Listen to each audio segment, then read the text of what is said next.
호랑이 밥이 될 운명을 가진 아이, 정면으로 도전하여 그 운명을 극복하는 이야기를 포함하여 두 편입니다.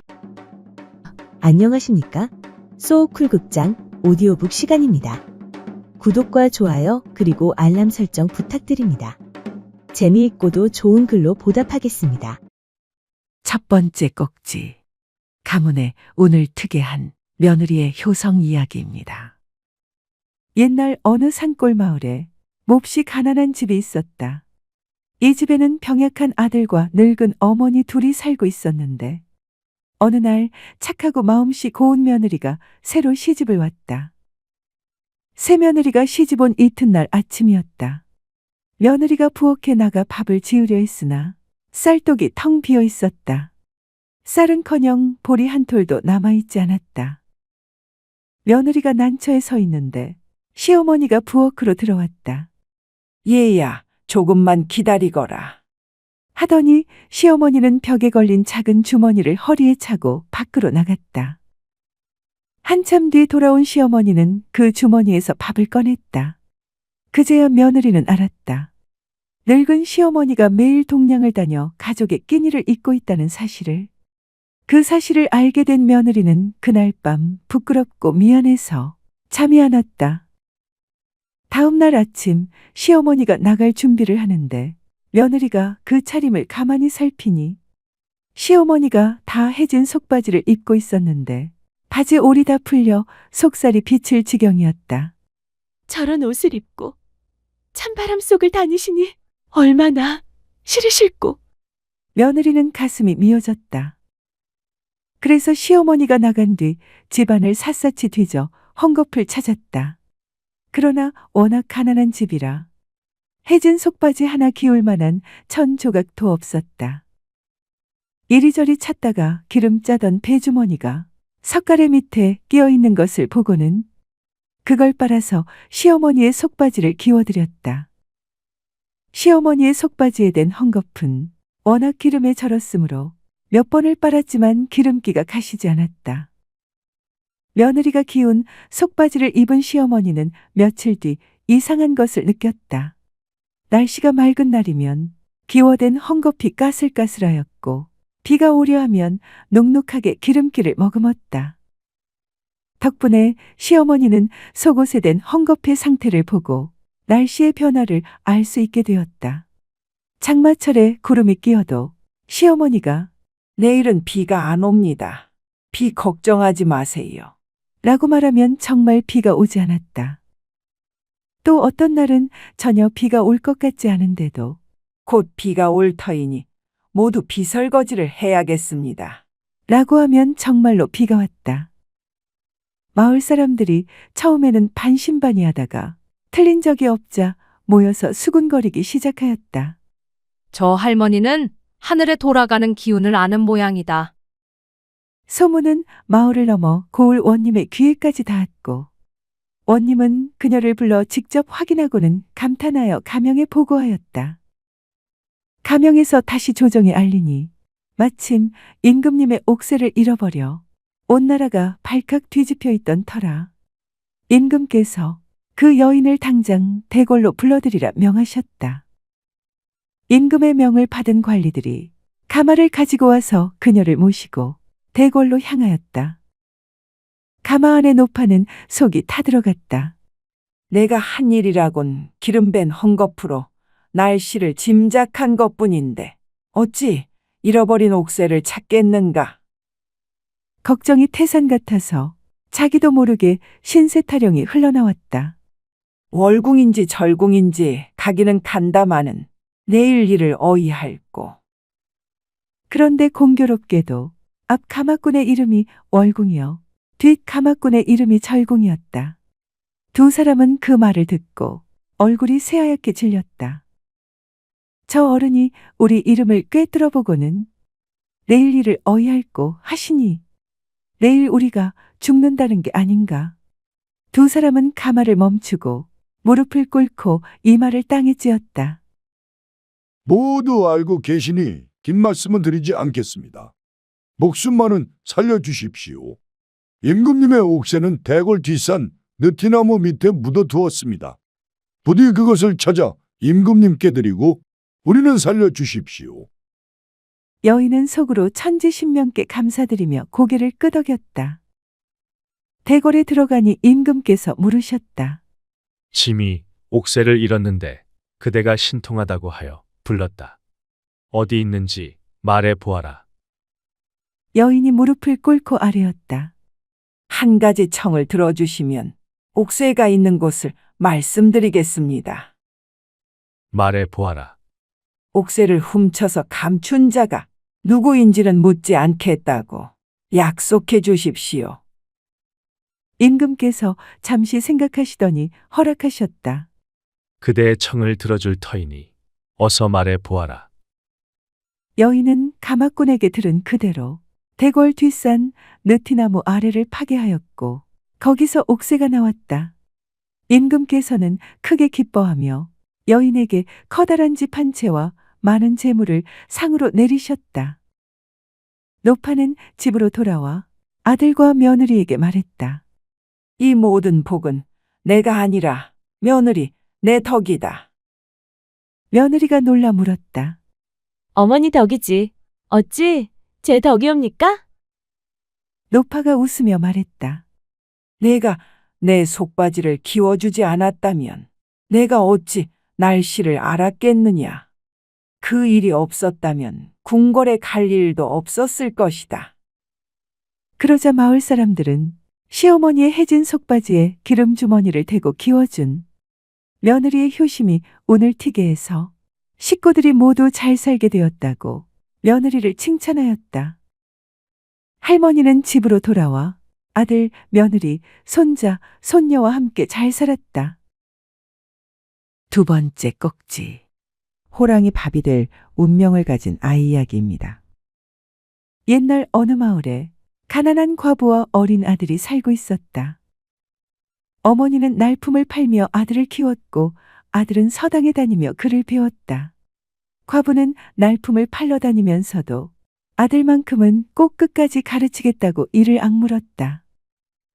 아들은 그 말을 마음 깊이 새기고 있었다. 훈장은 과부가 학자금도 제대로 가져오지 못하지만 그 정성이 갸륵하여 아이를 더 사랑하며 가르쳤다. 하루는 관상을 잘 보기로 소문난 이인이 서당에 들렀다. 그 관상가는 훈장의 어릴 적 친구였다. 훈장이 아이를 가리키며 물었다. 저 아이를 내가 가르쳐서 성공시켜야겠는데 아이의 장래가 어떻게 될 것 같은가? 관상가가 아이의 얼굴을 한참 들여다보더니 눈을 슬쩍 내리깔고 말하였다. 장차 큰 인물이 되겠네. 부자가 될 관상이로군. 이라고 하면서도 말끝을 흐렸다. 아이는 이제 7살밖에 안 됐지만 눈치가 몹시 빨랐다. 좋은 관상이라면 기꺼이 말해줄 텐데 저렇게 얼버무리는 것은 나쁜 운수를 감추려는 게 분명하다. 내가 자리를 피해드리면 바른 말을 하시겠지. 아이는 조용히 일어나 인사를 올렸다. 선생님, 어머니가 일찍 오라 하셨습니다. 먼저 물러가겠습니다. 그러고는 나와서 뒷곁으로 가서는 관상쟁이가 하는 말을 엿들었다. 저 아이는 오늘 밤을 넘기지 못한다네. 호랑이에게 물려 죽을 관상이야. 그런데 그 아이가 듣는 데서 내가 어떻게 그 말을 하겠는가? 아이는 가슴이 쿵 내려앉았다. 그러자 곧 눈앞에 어머니의 얼굴이 떠올랐다. 날마다 해 뜨기 전에 나가 날이 저물어야 돌아오시는 어머니. 아들 하나만을 바라보며 사시는 어머니. 그런데 자기가 호랑이에게 물려가는 꼴을 어머니께서 보신다면 그 충격에 어떻게 되실까? 아이는 마음을 굳혔다. 어차피 죽을 운명이라면 어머니 눈앞에서 죽지는 말자. 그렇게 생각한 것이다. 집으로 온 아이는 밥상을 받아 어머니 앞에서 태연하게 먹었다. 그리고 밥상을 물리고 나서 말하였다. 어머니, 외갓집에 다녀오겠습니다. 고개를 갸웃하였지만 아이를 믿으니 그럴 만한 이유가 있을 거로 생각하고는 그렇게 하라고 하였다. 웃는 얼굴로 절을 하고 문을 나선 아이는 마을 어귀를 벗어나 산 쪽으로 발걸음을 돌렸다. 호랑이에게 죽을 운명이라면 차라리 내가 먼저 호랑이를 찾아가자. 산속 깊이 들어갈수록 분위기가 설렁하고 공기가 차가워졌으나 어차피 호랑이 밥이 되어 죽을 놈이 춥고 배고픈 것이 대수냐? 하며 아이는 이를 악물고 계속 걸었다. 날이 저물어 사방이 캄캄해질 즈음 저 멀리서 불빛이 어른거렸다. 불빛을 따라가 보니 흰 수염이 무릎까지 내려오는 새 노인이 소나무 아래 앉아 바둑을 두고 있었다. 촛불 하나 없는데도 그 주변만 환하게 빛나고 있었다. 아이가 멈칫하며 바라보는데 한 노인이 고개도 돌리지 않고 말했다. 너 올 줄 알았다. 여기 앉아서 심부름이나 하여라. 시중들 사람이 없었는데 마침 잘 됐다. 시키는 대로 고분고분하게 자리를 잡고는 아이가 심부름하고 있는데 어떤 사람이 와서 말했다. 배가 고픕니다. 제 밥을 주십시오. 노인이 무뚝뚝하게 대답하였다. 내 밥은 저 아래 숯가마 있는 데 있으니 가봐라. 그 사람은 언짢은 기색으로 물러갔다. 아이가 보니 묻는 사람이나 대답하는 노인이나 다 이상하였다. 밤새 심부름하다 보니 어느새 동이 텄다. 새 노인이 자리를 털고 일어서다가 그중 한 노인이 아이를 돌아보았다. 너도 집에 가야 하지 않겠느냐? 그러자 다른 노인이 손을 내저었다. 그냥 보내면 쓰나 수명도 좀 늘려주고 재물복도 좀 채워주고 보내세나. 새 노인이 빙긋이 웃더니 눈 깜빡하는 사이에 온데간데 없이 사라졌다. 아이는 얼떨떨한 채로 발걸음을 돌렸다. 심부름하다 보니 깜빡 잊고 있었는데 호랑이 밥이 될 시간이 어느새 지나가고 말았다. 어머니가 걱정하고 있을 것이라는 생각에 발이 저절로 빨라졌다. 숯가마 쪽으로 가는 길이 빠르다는 것을 알고 그리로 가니 숯 굽는 이가 커다란 호랑이 한 마리를 밧줄로 묶어놓고 있었다. 어찌하여 호랑이를 잡으셨습니까? 어젯밤에 이 녀석이 나를 해치려 달려들기에 잡아두었다. 아이는 그 호랑이가 자신을 물어갈 호랑이였음을 단박에 알아차렸다. 그제야 어제 저녁에 새 노인이 자기의 목숨을 구해주려 나타났음을 알아차렸다.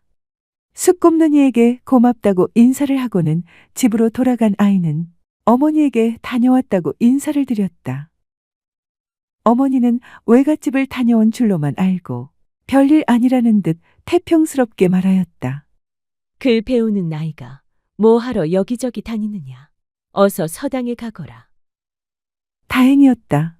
어머니가 아무것도 모르고 있어서 얼마나 다행인 줄 몰랐다. 서당에 가보니 훈장과 관상쟁이가 나란히 앉아 있었다.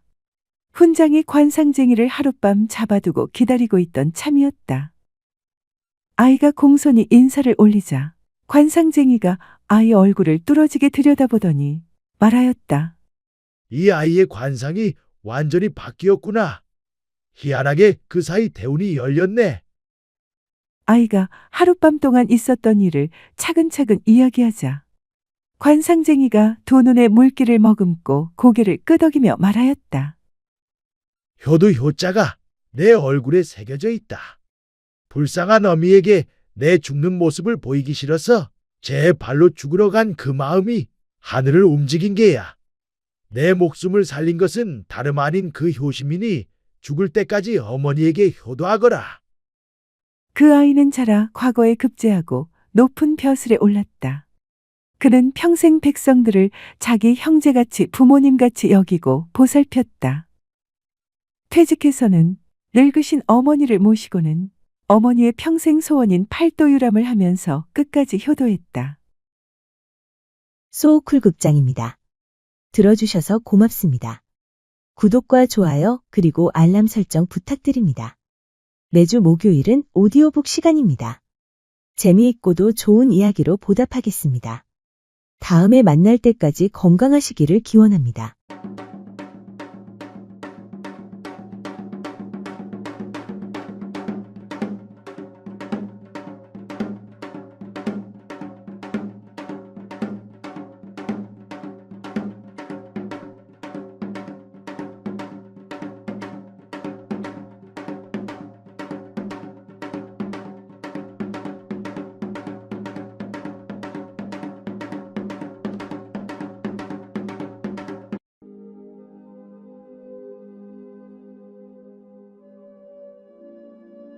오늘은 조선시대 선비 김세준과 비구니 스님 묘옥 사이에 50여 년에 걸친 긴 인연 이야기입니다.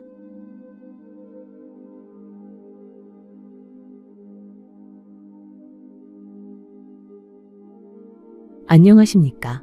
소우쿨 극장입니다. 구독과 좋아요 그리고 알람 설정 부탁드립니다.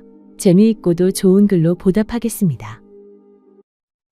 그해 봄 한양에서 온 젊은 유생 김세준은 경기도 산자락의 작은 암자에 짐을 풀었습니다. 과거 시험을 앞두고 세상의 소란을 피해 공부에 매진하려 함이었으나 막상 절집에 발을 들여놓으니 산바람이 무척 맑고 계곡물 소리가 너무도 청아하여 처음 며칠은 책을 펼치기보다 그저 귀를 열고 귀를 호강시켰습니다. 어느 날 새벽 예불이 끝난 직후 세준은 한 비구니 스님을 보았습니다. 법당 처마 끝에 맺혔던 이슬이 빛을 받아 한 방울씩 떨어지던 그 시각, 경례를 쓸던 젊은 비구니가 문득 고개를 들어 그와 눈을 마주쳤습니다. 삭발한 머리, 회색 승복. 그러나 그 눈빛은, 세준은 그 눈빛을 평생 잊지 못했습니다. 두려움도 부끄러움도 없이 마치 고요한 연못 위에 바람 한 줄기가 지나가듯 맑은 눈이었습니다. 법명은 묘옥이라 하였습니다. 여승의 법명이라고 하기에는 너무 물기가 많은 듯 했습니다. 출가한 지 2년이 채 되지 않은 젊은 비구니로 나이는 세준보다 2살 아래였습니다. 그녀는 말이 적었지만 한 번 입을 열면 깊었고 웃음이 드물었지만 한 번 웃으면 오래 마음속에 머물렀습니다. 두 사람의 인연은 우연히 시작되었습니다. 경전 한 구절의 뜻을 주짓게 물었다가 마침 그 자리에 있던 묘옥에게서 답을 들은 것이었습니다. 그녀는 담담하게 그러나 정확하게 한문 구절을 풀어냈고 세준은 그 자리에서 할 말을 잃었습니다. 이후 두 사람은 때로 경내 귀퉁이 바위에 나란히 앉아 그를 논하고 세상을 논하였습니다. 누구도 가르치거나 배우는 사이가 아니었습니다. 그저 같은 곳을 진리를 함께 바라보는 사이였습니다. 봄이 가고 여름이 왔습니다. 세준의 공부는 더디었으나 마음은 날로 풍요로워졌습니다.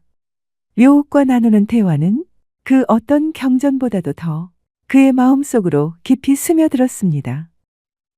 그녀가 장작을 패는 소리, 새벽마다 그녀가 치는 범종 소리, 그녀가 마당 모퉁이 능소화 아래 잠시 멈추어 서던 뒷모습, 세준은 그 모든 모습, 그 모든 소리를 가슴 깊이 새겼습니다. 사랑이라는 말을 쓰기도 두렵고 쓰지 않자니 억울한 그런 감정이었습니다. 묘옥 또한 마찬가지였습니다. 그녀는 내색하지 않았으나 세준이 경내에 없는 날이면 경을 읽다가 멈추는 일이 잦아졌고 그가 돌아오는 발소리를 들으면 자기도 모르게 자세를 가다듬었습니다. 출가의 순결서원이 흔들리는 것이 두려웠지만 그런 두려움조차 그를 생각할 때면 잠잠히 가라앉았습니다. 가을이 깊어지던 어느 날 한양에서 사람이 왔습니다.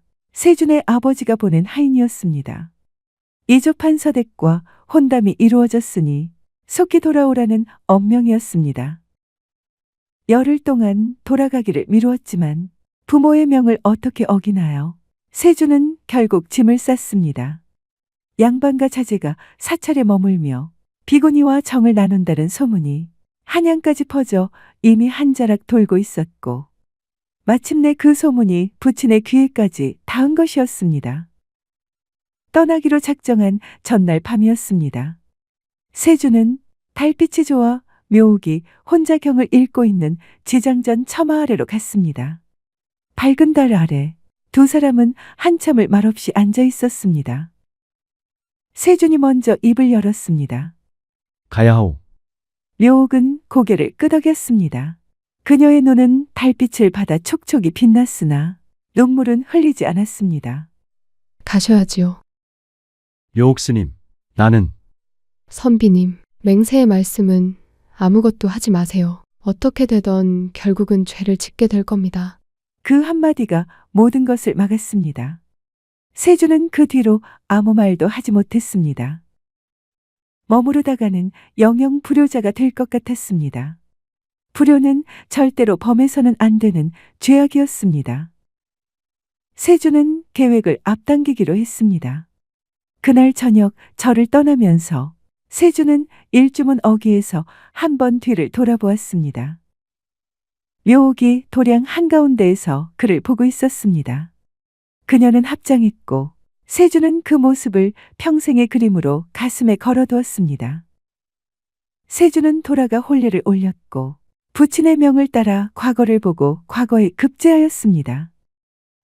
아내는 전형적인 조선 양반가의 여인이었습니다.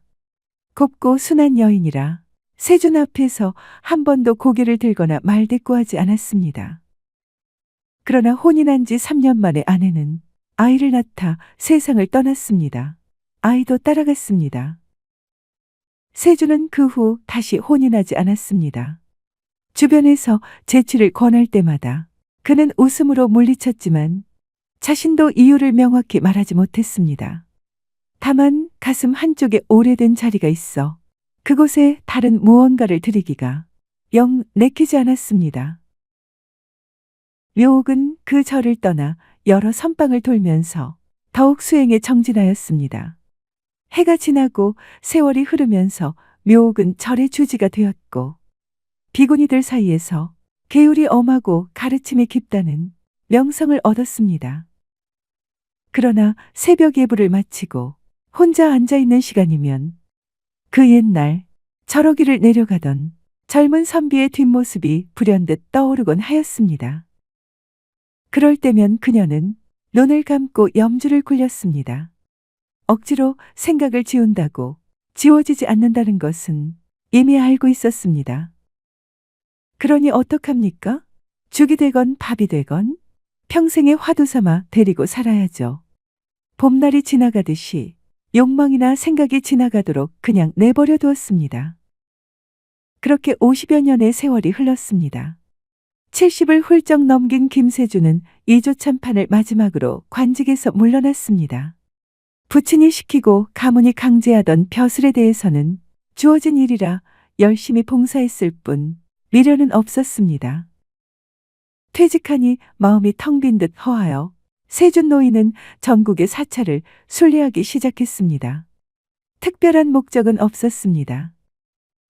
그저 걷고 싶었고 오래된 기와처 마을에 앉아서 바람 소리를 듣고 싶었습니다. 세준 노인은 자기도 모르는 어떤 갈망이 자기 안에 깊숙이 숨어 있다는 것을 모르쇠 했습니다.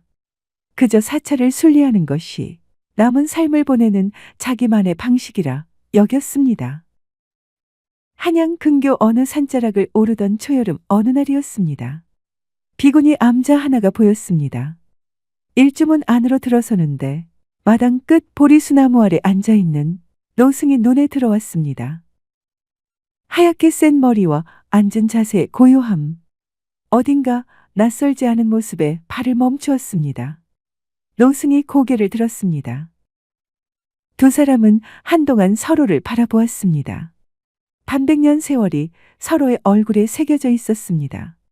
깊게 팬 주름, 흰머리, 굽은 허리. 그러나 그 눈빛은 달라지지 않았습니다. 고요한 연못 위에 바람 한 줄기가 지나가는 것 같은 그 눈빛. 놀란 세준이 나직이 읊조렸습니다. 묘옥 스님, 그녀가 담담한 목소리로 말했습니다. 오셨군요. 스님은 마치 세준이 어제 떠난 사람처럼 말하였습니다. 세준의 눈이 뜨거워졌습니다. 그는 손등으로 눈가를 닦으며 헛기침하였습니다. 묘옥은 아무 말 없이 그녀의 맞은편에 자리를 내주었습니다. 두 사람이 다시 만나기 시작하면서 말들이 생겨났습니다. 세준이 암자를 자주 찾는다는 소문이 퍼지자 신도들 사이에서 수군거림이 일었습니다. 일부 비구니 제자들은 주지 스님의 체면이 손상된다며 노골적으로 불편함을 드러냈습니다. 한 젊은 비구니는 세준이 자리를 비운 틈에 묘옥에게 직접 말하였습니다. 주지 스님, 저 노인네가 왜 이리 자주 오시는 겁니까? 절집 분위기가 어수선해집니다. 묘옥은 조용히 대답하였습니다. 오래된 인연이 있는 분이다. 그 인연에 함부로 선을 긋는 것도 집착이 될 수 있느니라. 세준의 예뻤들 사이에서도 한마디씩 나왔습니다. 나이 70이 넘어 비곤이 절에 드나든다는 것은 어른의 채모가 아니라는 것이었습니다. 세준은 그런 말을 들을 때마다 미소만 지었습니다. 나이 들어 채모를 지키는 것이 중요한가? 아니면 정말로 원하는 삶을 추구하는 것이 중요한가? 그는 이미 답을 알고 있었습니다. 그럼에도 두 사람의 만남에는 크고 작은 우여곡절이 따랐습니다. 한 번은 찾아갔다가 주지 스님이 일부러 자리를 피했다는 이야기를 대중 스님들에게 들었습니다. 세준은 발길을 돌렸으나 다시 찾아갔습니다. 이번에는 묘옥이 있었습니다. 두 사람 사이에 한동안 어색한 침묵이 흘렀으나 결국 묘옥이 먼저 입을 열었습니다. 용서하세요. 사정이 있었습니다. 알고 있소. 그래도 나는 찾아올 것이오. 묘옥이 작게 웃었습니다. 그 미소가 50여 년 전과 똑같았습니다. 두 사람이 함께하는 시간은 젊었을 때와 달랐습니다. 봄의 열정이나 설렘보다는 가을의 고요하고 깊은 무언가가 그 자리를 채웠습니다. 세준은 경내바위에 앉아 지나온 삶을 이야기하였고 묘옥은 귀를 기울이며 가끔 짧게 답하였습니다. 두 사람은 오랫동안 말없이 앉아있기도 하였습니다. 그 침묵이 두 사람은 어색하지 않았습니다. 오히려 그 침묵 속에서 서로를 가장 잘 느꼈습니다. 세준이 어느 날 물었습니다. 스님, 이번 생이 후회스럽지 않소? 후회라는 것은 다른 선택을 했더라면 더 나았을 것이라는 전제에서 나오지요. 선택을 안 했으니 전제도 있을 수 없지요. 다른 삶을 살았다면 지금의 제가 아닐 테고요. 그러면 이 만남은? 이 만남은 당신이 있어서 그냥 좋습니다. 시자가 차를 내왔습니다.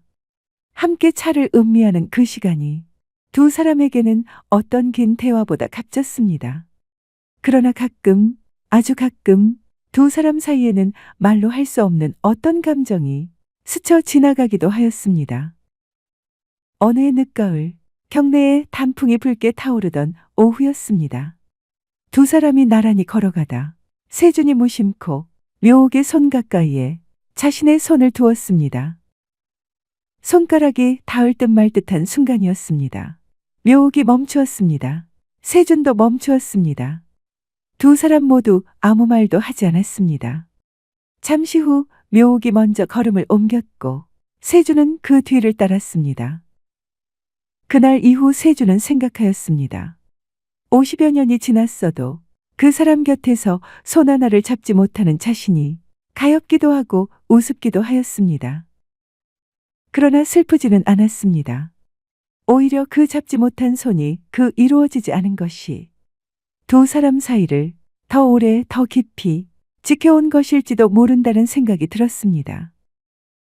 묘옥 역시 그날 저녁 예불을 올리며 오랫동안 눈을 감고 있었습니다. 무언가를 내려놓았는지 아니면 무언가를 더 확실히 붙들었는지는 알 수 없었지만 제자들은 주지 스님의 얼굴이 그날따라 유난히 고요해 보인다고 느꼈습니다. 세준 노인의 건강이 나빠지기 시작하였습니다. 세준이 묘옥에게 조심스럽게 말을 꺼냈습니다. 스님, 남은 시간이 많지 않을 것 같소이다. 묘옥이 찻잔을 내려놓았습니다. 편찮으십니까? 그렇소. 의원은 올겨울을 넘기기 쉽지 않을 것이라 하더이다. 묘옥이 잠시 눈을 감았습니다. 그래서 오늘 오신 겁니까? 세준은 천천히 고개를 끄덕였습니다. 살림을 같이 하면 어떻겠소? 남은 시간이 얼마 없다면 그 시간만큼은 그대 곁에 있고 싶소. 긴 침묵이 흘렀습니다. 마당에서 바람이 지나가고 처마 및 풍경이 낮게 울었습니다. 저를 떠날 수 없습니다. 묘옥이 세준 노인을 바라보았습니다. 어느 때보다도 그녀의 눈빛이 맑고 슬펐습니다. 세주는 그때 알았습니다. 자기를 사랑하지 않아서가 아니라 오히려 반대라는 것을. 그리고 그 결정이 얼마나 오래, 얼마나 깊이 그녀의 마음속에서 이루어진 것인가를.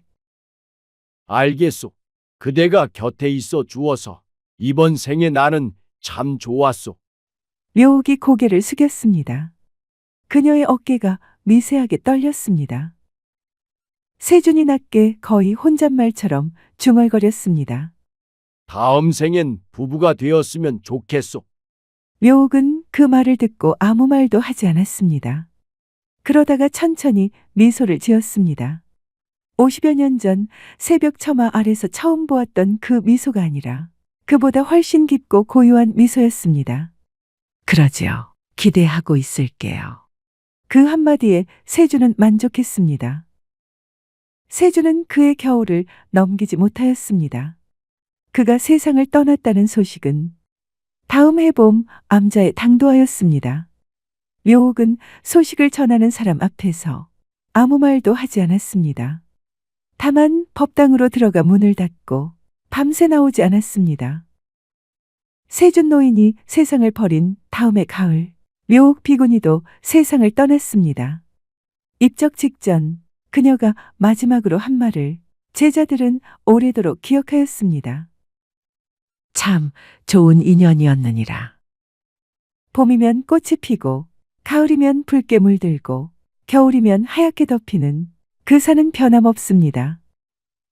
두 사람이 나누었던 말들은 바람에 섞여 어디론가 흩어졌지만 나란히 앉아있던 바위와 앉아서 바라보던 그 산은 여전히 거기 있습니다. 부부 인연은 전생에 8,000겁의 인연이 쌓여야 현생에 가능하다고 합니다. 지금 어느 곳에선가 두 사람은 다시 만나서 인연을 쌓고 있을지도 모릅니다. 이번엔 다른 이름으로, 다른 신분으로 그렇게 노력하다 보면 언젠가는 만나겠죠. 소우쿨 극장입니다. 들어주셔서 고맙습니다. 구독과 좋아요 그리고 알람 설정 부탁드립니다. 재미있고도 좋은 글로 보답하겠습니다. 매주 화요일은 우리나라의 재미있는 옛날 이야기나 신화, 전설 등을 올리겠습니다. 고맙습니다. 다음에 만날 때까지 건강하시기를 기원합니다.